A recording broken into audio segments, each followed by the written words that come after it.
What's up les gens, c'est Pintos et aujourd'hui on se retrouve pour une nouvelle vidéo. Et aujourd'hui vidéo un peu spéciale, on va faire une review tout simplement du premier épisode de Bleach sur le dernier arc qui vient de sortir. Je n'ai jamais fait de review donc n'hésitez pas à me dire dans les commentaires si ça vous plaît et si vous voulez que je fasse aussi des reviews des prochains épisodes et aussi des points que je pourrais améliorer dans mes reviews. Je pense qu'il y en aura beaucoup, c'est la première fois que je fais ça, je suis pas familier du tout avec l'exercice par rapport à ça.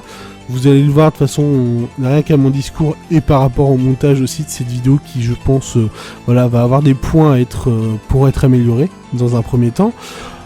Ensuite, n'hésitez pas à mettre un maximum de pouces bleus pour me dire que vous avez bien kiffé cette review et comme ça on en fera d'autres. Petit disclaimer en début de vidéo, je vais spoil tout simplement, je vais spoil ce qui s'est passé dans le premier épisode. Donc pour ceux qui n'ont pas lu le manga et qui n'ont pas vu l'épisode, allez voir l'épisode et puis revenez après sur la vidéo, comme ça vous pourrez mieux comprendre ma critique, maintenant c'est pas une critique, ma review, et par la même occasion aussi pouvoir en débattre avec moi dans les commentaires. Et pour ceux qui ont lu déjà le manga en version papier, je vous avouerai que ça va pas vous changer grand chose, c'est le même, c'est les mêmes choses que les premiers chapitres. Donc il n'y aura pas trop de surprises pour vous. Premier point que je souhaitais aborder dans cette review, c'était la qualité de l'animation. Faut savoir que Bleach, c'est un manga qui est sorti, l'animé, le premier épisode de l'animé date de 2004-2005 et le dernier 2012. Donc honnêtement il y a 10 ans. Et en 10 ans, l'animation a grandement changé et on a eu le droit à des masterclass en termes d'animation, que ça soit l'attaque des titans, dans Dragon Ball Super, dans Boruto, dans Fire Force aussi. On a eu des dingueries en termes d'animation. Donc j'avais peur que soit ils reprennent un peu l'animation d'il y a 10 ans de Bleach, qui collait quand même bien à l'univers, mais qui aujourd'hui pour moi n'aurait pas été justifié de réutiliser ce type d'animation, mais ils ont plutôt fait le choix de réadapter l'animation à l'animation d'aujourd'hui, et vraiment on a une très belle animation, que ça soit l'animation on va dire classique dans les petits moments de vie, ou alors l'animation dans les combats qui est vraiment époustouflante. Vraiment le premier combat où on revoit Ichigo, Ryu, Chad et Orihime, vraiment elle est magnifique contre les holos, ça met le ton tout de suite. Si on a la même qualité d'animation à chacun des épisodes au niveau des combats, sachant les combats qui vont arriver, il va y avoir des combats masterclass. Pareil pour le combat entre Ichigo et le premier Quincy qu'on croise, franchement elle est magnifique. Donc j'ai hâte de voir la suite, parce que personnellement j'ai lu le manga, donc je sais ce qui va se passer par la suite, et il y a des combats, j'ai hâte de les voir en animé comme ça. Vraiment si l'animation ne bouge pas, ça va être juste énorme. Ça va être une grosse masterclass ce dernier arc adapté en animé. Après, je vous parle pas de l'arc en lui-même, qui, je pense, va peut-être en décevoir certains si vous n'avez pas lu le manga papier au préalable. Autre point positif, la musique. Tout le monde sait que les OST de Bleach sont parmi les meilleurs. C'est pas compliqué, je vais vous en mettre en fond, tiens d'ailleurs. Et tout simplement, on les reconnaît tout de suite. Elles sont reconnaissables entre 1000, ces OST. Ce sont des OST qui ont toujours super bien calé au niveau de l'animé. Donc là, ils en ont remis certaines. Moi, j'avais mes poils qui s'hérissaient. Rien que de les réentendre, ça m'a remis tout de suite dans Bleach directement. Ça m'a tout de suite remis dedans. Donc j'attends de voir, je pense qu'ils vont nous préparer d'autres musiques, parce que là on a, la dernière fois au niveau des thèmes musicaux, on était plus sur des thèmes espagnols avec les arancars et les espadas. Honnêtement là avec les Quincy, c'est un thème qui est un peu plus allemand, donc je pense qu'on va peut-être avoir une musique un peu plus bavaroise, allemande et tout ça en règle générale.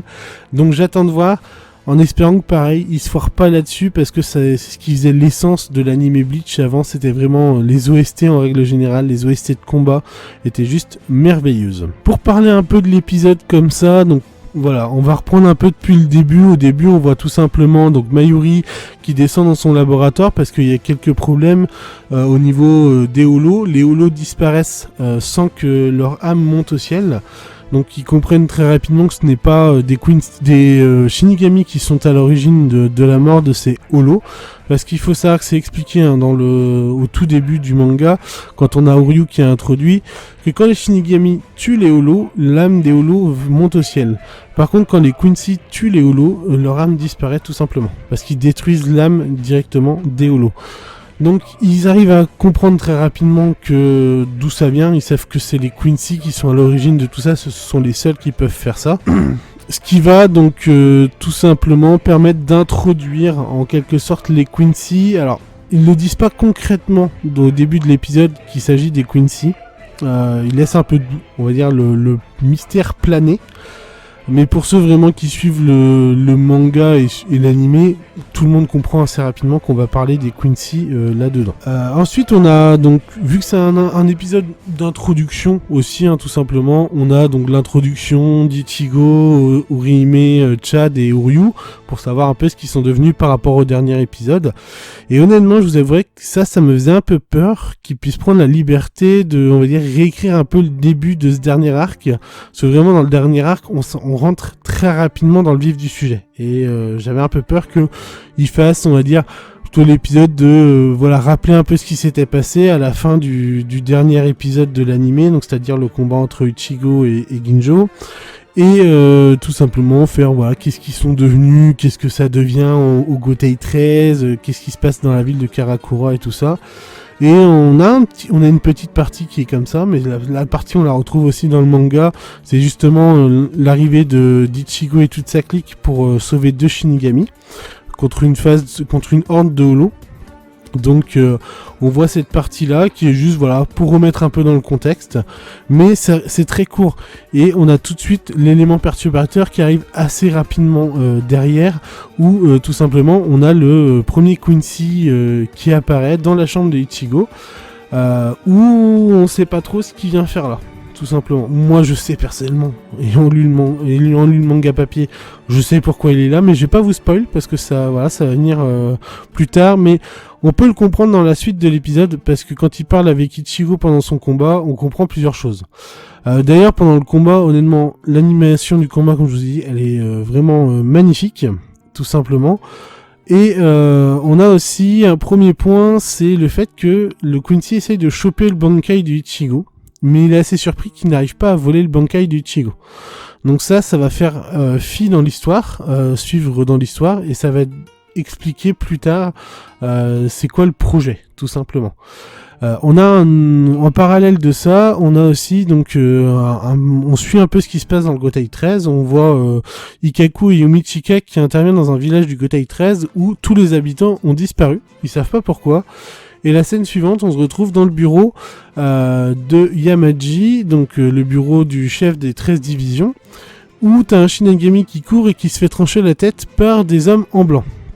Donc il discute avec Yamaji pour tout simplement lui dire qu'ils viennent déclarer la guerre au Gotei 13. Et on voit aussi donc le vice-capitaine de Yamaji qui arrive en se faisant transpercer par une sorte de laser bleu, une sorte d'épée bleue tout simplement, où il est transpercé. Et Yamaji qui essaye de comprendre qui sont les gens qui sont arrivés. Bon, sans vraiment trop spoiler, c'est les Quincy, de toute façon une aura bleue là-dedans, ça a toujours été les Quincy.